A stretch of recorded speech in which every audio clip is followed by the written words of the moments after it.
आजिर आमर विषय होछि आलमडा अभिनंदनर उत्तर। स्वामी विवेकानंद कहउछन्ति, आम मानंक पूर्वपुरुषगण शयने सपने जो भूमि विषय ध्यान करुथिले ए सही भूमि भारत जननी पार्वती देवी जन्मभूमि।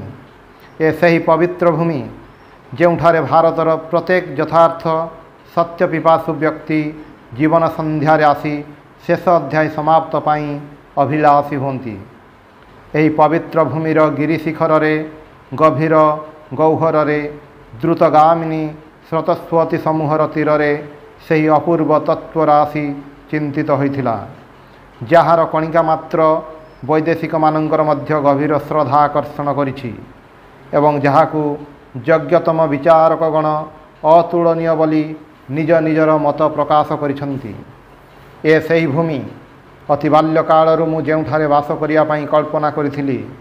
आउ तुमे माने समस्ते जान मु एठारे वास करिया पई केते थर चेष्टा न करिछि।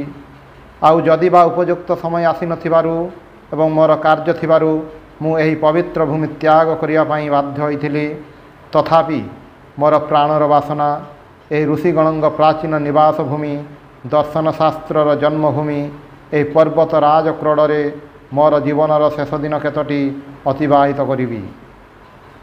बंधुगण, संभवतः पूर्वथर मानंग परि एथर मध्य विफल मनरथ हेबी। निर्जनरे निस्तब्धता मध्यरे अज्ञात भावरे रहिबा हुए तो मो भाग्यरे घटिब नाही, किंतु मु अकपट भावरे प्रार्थना और आशा करुछि। केवल सेतिकी नुहे, एक प्रकार विश्वास मध्य करुछि जे जगतर अन्यान्य स्थान रे न होई एही स्थान रे ही मो जीवनर शेष केतोटी दिन बीतिब। हे एही पवित्र भूमिर अधिवासीगण, पाश्चात्य देश रे मोर सामान्य कार्य पई तुमे माने कृपा करी मते जो प्रशंसा अर्पण करिछ, सेथिपई तुम मानंक निकटरे मु कृतज्ञता प्रकाश करुछि। किंतु वर्तमान कि पाश्चात्य कि प्राच्य कौनसी देशर कार्य संबंध में किछि कहिबाकू मोर मन बळु नाही।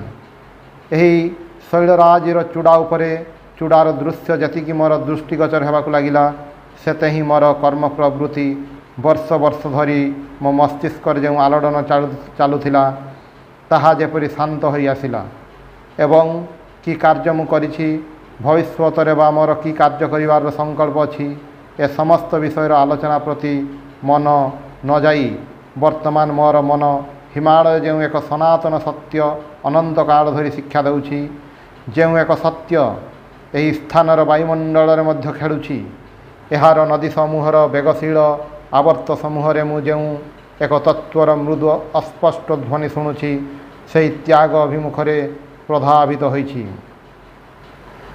सर्वं वस्तु भयान्वितं भुवि नृणां वैराग्यम एव अभयम।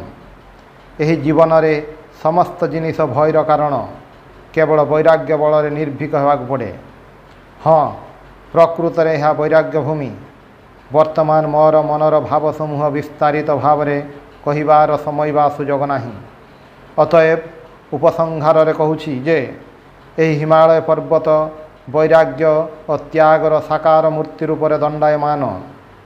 पुणी मानव जाति को आमे चिरदिन एही त्यागर महत् शिक्षा देवा।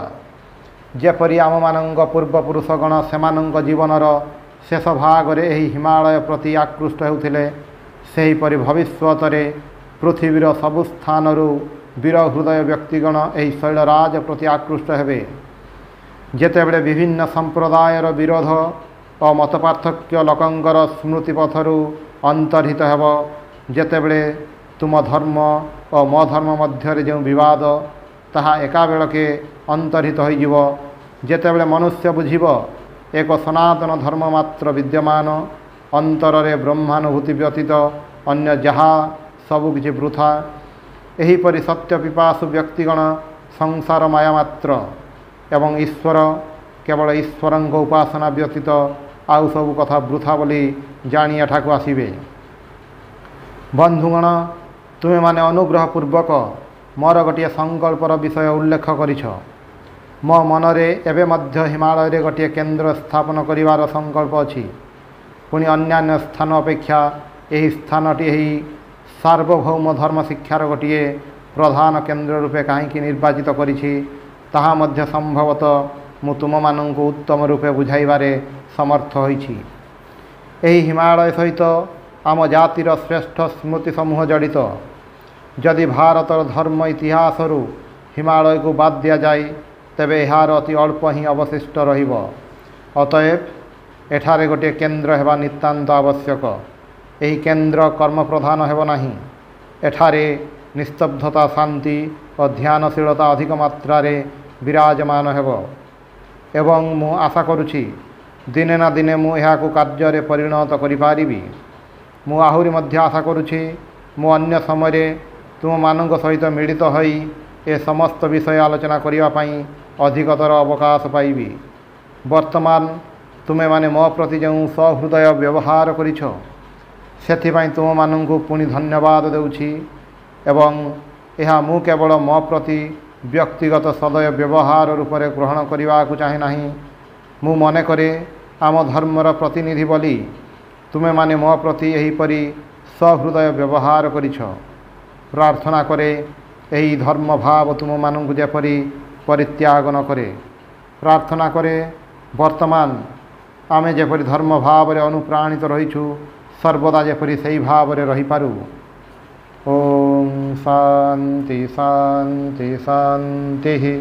हरि ओम तत्सत्।